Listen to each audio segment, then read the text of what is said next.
গ্রিনল্যান্ডকে ঘিরে যুক্তরাষ্ট্রের আগ্রহ এখন আর কেবল একটি আঞ্চলিক বিষয় নয়, এটি একবিংশ শতাব্দীতে আমেরিকার একতরফা নীতি ও আন্তর্জাতিক শৃঙ্খলার প্রতি চ্যালেঞ্জের একটি প্রতীক হিসেবে দেখা হচ্ছে। একসময় গ্রিনল্যান্ডকে উত্তর আটলান্টিক মহাসাগরের একটি প্রত্যন্ত বরফ আচ্ছাদিত অঞ্চল হিসেবে বিবেচনা করা হলেও জলবায়ু পরিবর্তন, মেরু বরফ গলে যাওয়া এবং প্রাকৃতিক সম্পদের উপর বৈশ্বিক প্রতিযোগিতা দ্বীপটিকে গুরুত্বপূর্ণ ভূ রাজনৈতিক কেন্দ্রে পরিণত করেছে। আন্তর্জাতিক বিভিন্ন প্রতিবেদনে বলা হয়েছে, গ্রিনল্যান্ডে নতুন নৌপথের পাশাপাশি বিরল মাটির উৎপাদন, কৌশলগত ধাতু এবং পদ্মা সেতু, মেট্রো রেল এবং এলিভেটেড এক্সপ্রেসওয়ে নির্মাণের গর্বিত অংশীদার বসুন্ধরা সিমেন্ট। গুরুত্বপূর্ণ খনিজ সম্পদের বড় মজুত রয়েছে, যা আধুনিক শিল্প, নবায়নযোগ্য জ্বালানি ও সামরিক প্রযুক্তির জন্য অত্যন্ত জরুরি।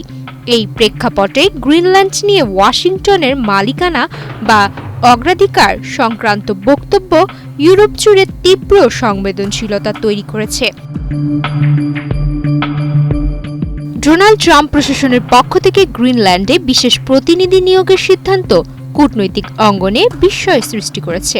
সাধারণত সংকটপূর্ণ অঞ্চল বা জটিল সম্পর্কের ক্ষেত্রে এমন নিয়োগ দেওয়া যায়, কিন্তু একটি মার্কিন মিত্র দেশের সার্বভৌম ভূখণ্ডে এ ধরনের পদক্ষেপকে ডেনমার্ক সরকার হস্তক্ষেপ হিসেবে আখ্যা দিয়েছে।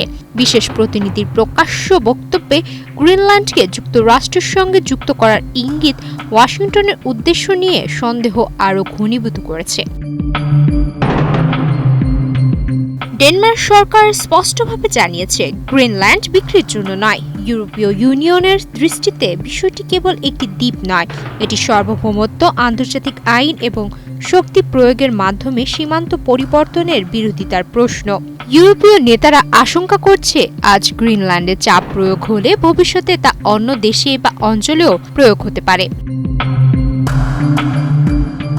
বিশ্লেষকদের মতে, গ্রিনল্যান্ড নিয়ে যুক্তরাষ্ট্রের অবস্থান অনেকটাই 19 শতকের মনরো মতবাদের আধুনিক রূপ, যেখানে কৌশলগত স্বার্থকে অগ্রাধিকার দিয়ে প্রভাব বিস্তারের চেষ্টা করা হয়।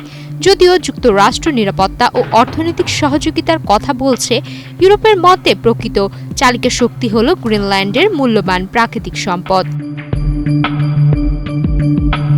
এই সম্পর্ক ইতিমধ্যে ট্রাম্প আটলান্টিক সম্পর্কে ফাটল ধরিয়েছে। গ্রিনল্যান্ড ইস্যু দেখিয়ে দিয়েছে, ঐতিহ্যবাহী মিত্রদের মধ্যেও সার্বভৌমত্ব, নিরাপত্তা ও স্বার্থের প্রশ্নে দৃষ্টিভঙ্গির বড় পার্থক্য রয়ে গেছে, যা ভবিষ্যৎ আন্তর্জাতিক সম্পর্ককে নতুনভাবে সংজ্ঞায়িত করতে পারে। সুমায়া মিতু, বাংলাদেশ প্রতিদিন।